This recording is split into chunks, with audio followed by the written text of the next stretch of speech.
Okay, children, today I am going to take social for ninth class.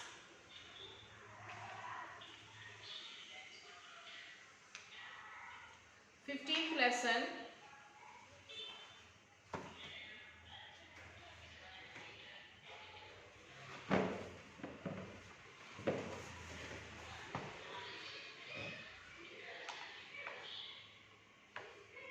So the colonies were forced to cultivate commercial crops like sugarcane, tobacco,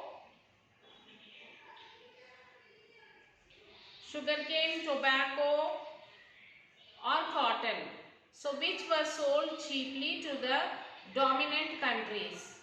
So they were not allowed to develop industries or trade with other countries. It was possible for European countries to grow commercial crop on large scale at low cost because of the large estates which used unfree labor. These estates owners had no need to use modern methods of cultivation or production because they had a supply of cheap forced labor. So the profits earned by the local elites were used in luxurious goods display rather than saving and investing in production. This led a very unequal agrarian social structure which also meant acute poverty by the majority of the people. The colonial system also placed a lot of control on the colonial economy. Strict laws and other measures of social control were established in the colonized countries. The manufacture of even minimal industrial products such as nails were forbidden, artificially increasing the dependence of the colonies. The colonial control forced a kind of underdevelopment of the colonies, prevented them from developing themselves by investing in productive sectors. The people of the Spanish colonies, including Old Spanish settlers, disliked the control of Spanish nobles over them. Many revolts broke out against Spain in Latin America from 1810. They were greatly influenced by the Declaration of Independence by the North American colonies and French Revolution. Between 1816 and 1826, most of the Latin American countries became independent. Simon Bolivar led a revolutionary army which was supported by black slaves, small farmers and people from Europe who supported freedom and democracy under the influence of French revolutionary ideas. This army liberated Venezuela. Another revolutionary army led by San Martin liberated Chile, Peru and Argentina. By 1817, and Brazil, which was a colony of Portugal, became independent in 1822. Thus, the colonial rule of European powers ended over much of South America. By 1820s, United States of America had emerged as a major economic and political power. So it felt that the South America should be under the influence and activity discouraged and any European power to establish control over this area. The President of USA, James Monroe, formulated the Monroe Doctrine, according to which no European power would be allowed to build colonies in the American continents and US will not interfere in the affairs of Europe or colonies in other continents. Read below the extract of Monroe's speech of 1823. The occasion has been judged proper for asserting as a principle in which the rights and interests of the United States are involved, that the American continent by the free and independent condition which they assumed and maintained and henceforth not to be considered as subject of the future colonization by the European powers.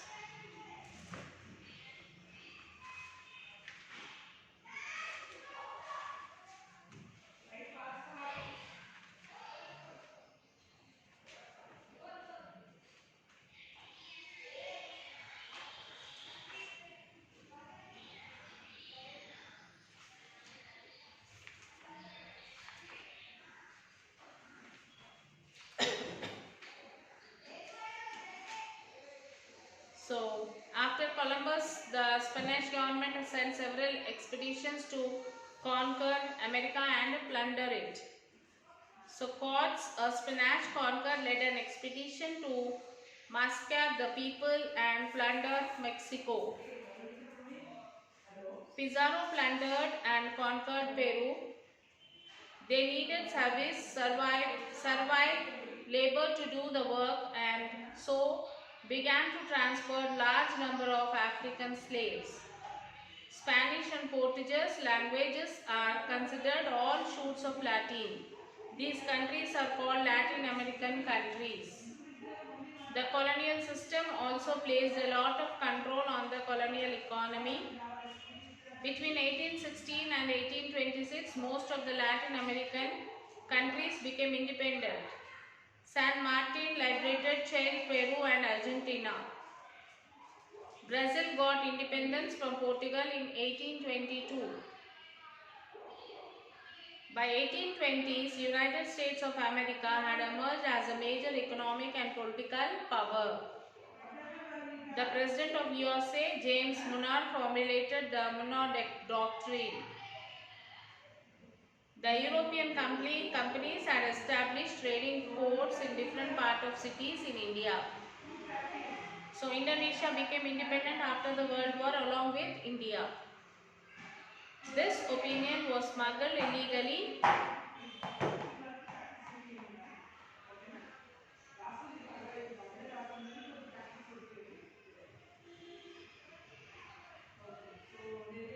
into China and sold there. In return, the European purchased silk and tea, which they sold in Europe. After Opium Wars, England got control of China without any restrictions. The First World War broke out in 1914. The policy of discriminating against the majority of the population based on racial difference is called apartheid policy. The European manufacturers also looked upon Africa as a major market for their produce. A virtual scramble for Africa began in 1870s.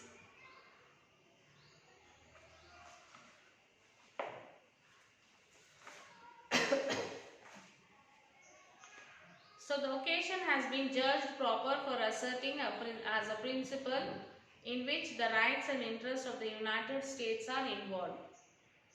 That the American continents, by the free and independent condition which they have assumed and maintained, henceforth not to be considered as subjects for future colonization by any European powers.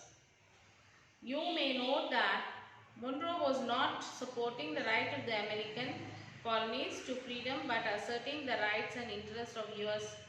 Although the doctrine said that European powers should not consider colonizing any American country, it also said that an American country is allowed to colonize these countries.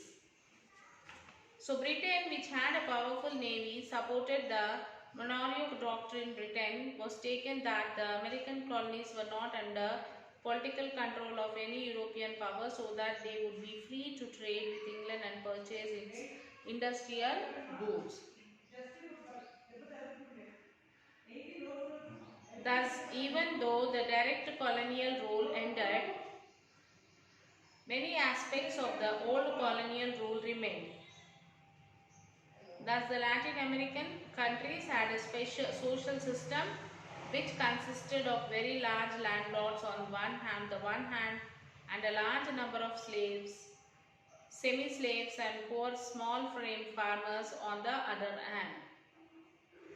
There were also villages of poor Indian communities. Industry and trade was under the control of the landlords, who had little interest in developing these villages. They received sufficient income by exploiting servile labor. Thus, in many ways, old colonialism continued to influence the Latin American countries. The dependence upon developed industries. Industrial countries like Britain and US has continued to keep these countries undeveloped because of high level of social and economic inequality and very high incidence of poverty due to landless.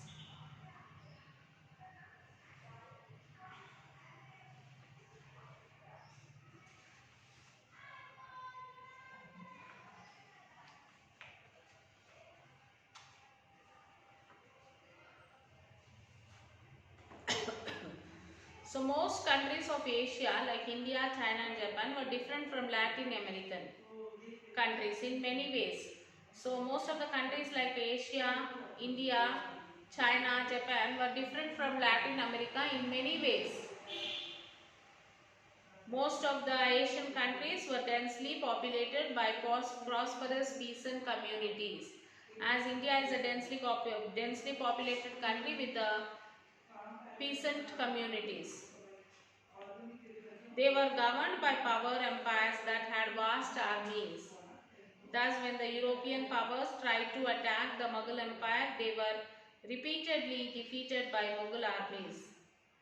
However, the Europeans were able to establish power over some important ports like Goa, from where they controlled the oceanic trade. The Portuguese, for example, established a seaborne empire over the Indian Ocean in 16th century. All ships traveling on the Arabian Sea, Indian Ocean or Bay of Bengal had to pay a special tribute to the Portuguese, and if they failed to do so, they were attacked and looted. The Portuguese control of the seas was finally ended by the other European powers like Holland and England, which were also reaching Asia for trading. Poland and England had set up their own East India companies in 1600 to 1602 to handle trade with Asian countries. The companies were keen to purchase produce from Asian countries like cotton and silk textiles, spices, steel, etc., which were in great demand in Europe and fetched very high profit. For example, the first Dutch expedition fetched about 400% profit on its investment. So the European companies had set up a trading post in different cities of the India, Africa and Indonesia. Some of them like Holland established political control over some port cities in Indonesia.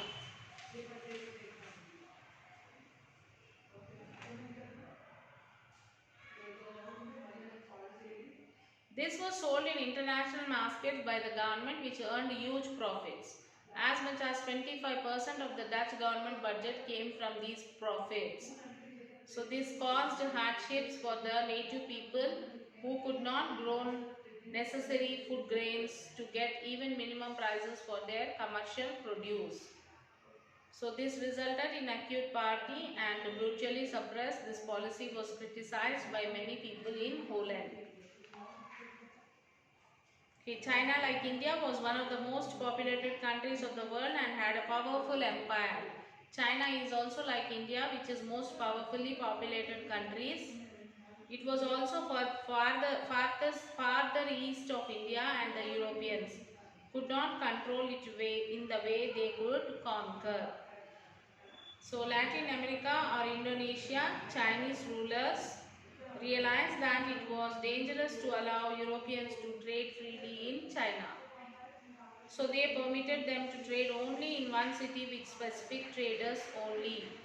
So they thought that it is very dangerous that the Europeans to trade freely in China. So they made them to trade only only one city, that too with the specific traders. Even allowed to move about empire and were restricted to their residential quarters. They are allowed to move the complete area, complete empire, but they were strictly rejected to enter the residential quarters. In this way, the Chinese authorities tried to reduce the trade posed by the European traders. Okay, the opium was smuggled illegally and into China and sold there. In return, the Europeans purchased the silk and tea which they sold in Europe. In this way, they did not have to pay the Chinese in silver and gold. As the smuggling of opium increased, the Chinese authorities suspended all trade with European traders, even in the one city they had allowed it.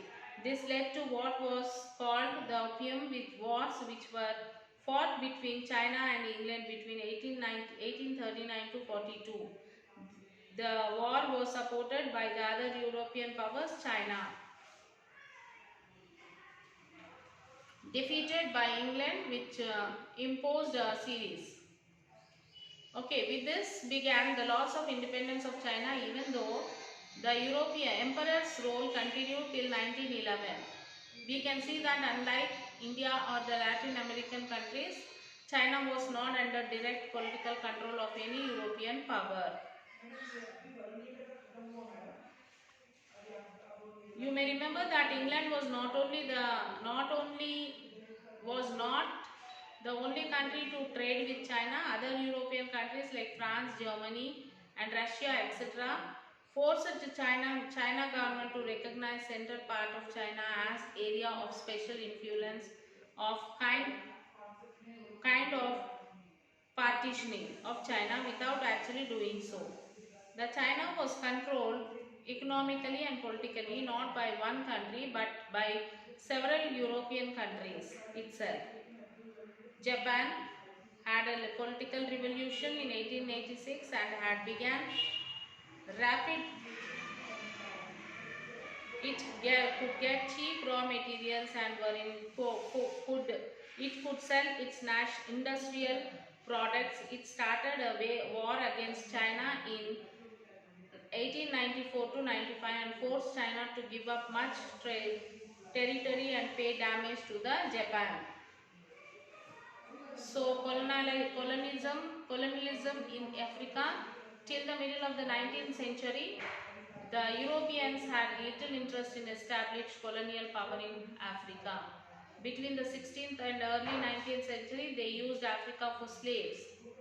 So Europeans had called Africa a dark continent, as they had very little information about the interiors of the continent.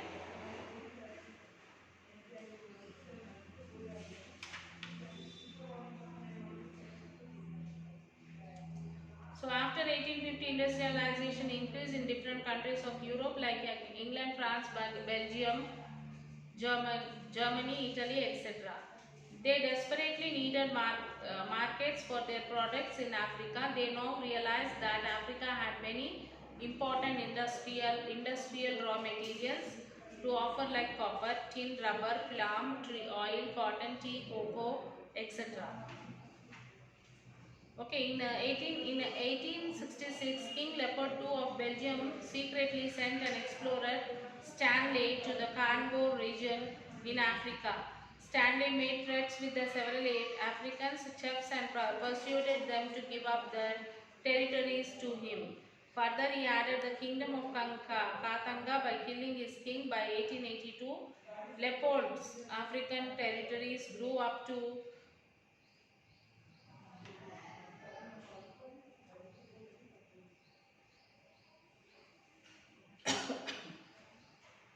a similar situation occurred in the neighboring French Congo, and concession companies extracted resource from this region. Third, brutal methods killed up to 50% of the indigenous population. Okay, you would have noticed that from 1400 onwards, almost the whole of America, Africa and Asia and Australia, that is all the continents other than Europe, were colonized by the European powers. They established their political and economic control over the countries and people. Yet they were not colonized in the same manner or lead to similar results. You saw how in America a large part of the native population was killed and plundered and enslaved. How Europeans settled down there, how they brought millions of people from other continents like Africa as slaves to settle in America. You saw how they established control over the people of India but did not kill off the Indians or even enslave them. Nor did they try to settle down in India in large numbers. Rather, they tried to establish control over the natural resources of India through taxation of agriculture, purchasing raw materials at low cost, and at the same time selling their industrial products in India. So this led to the improvement of Indian artisans and peasants.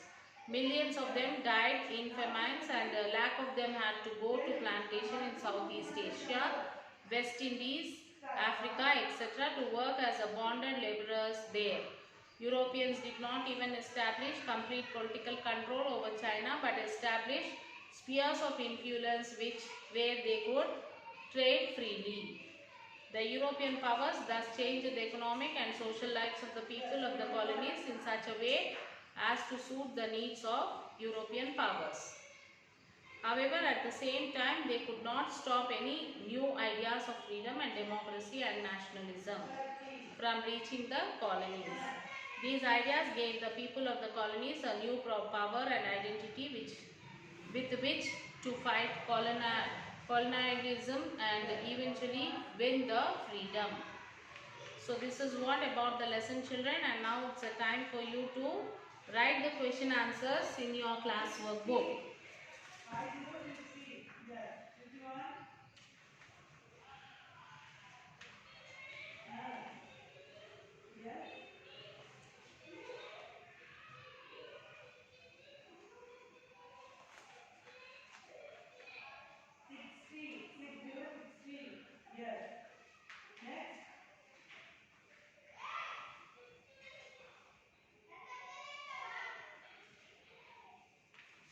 And in the question answers, you have the fourth question, that is locate the Portuguese, Dutch, British and French colonies in the world map and filled with the different colors. So you will have to do this, children. Follow your workbook. You can find out this map pointing in the workbook. Write the question answer, 3 question answers and the map pointing, and then you have a project work. Do that, and as soon as you finish, take the photo and send it to the school mail ID. Okay children, till then take care children. We'll meet you in the next class. Bye.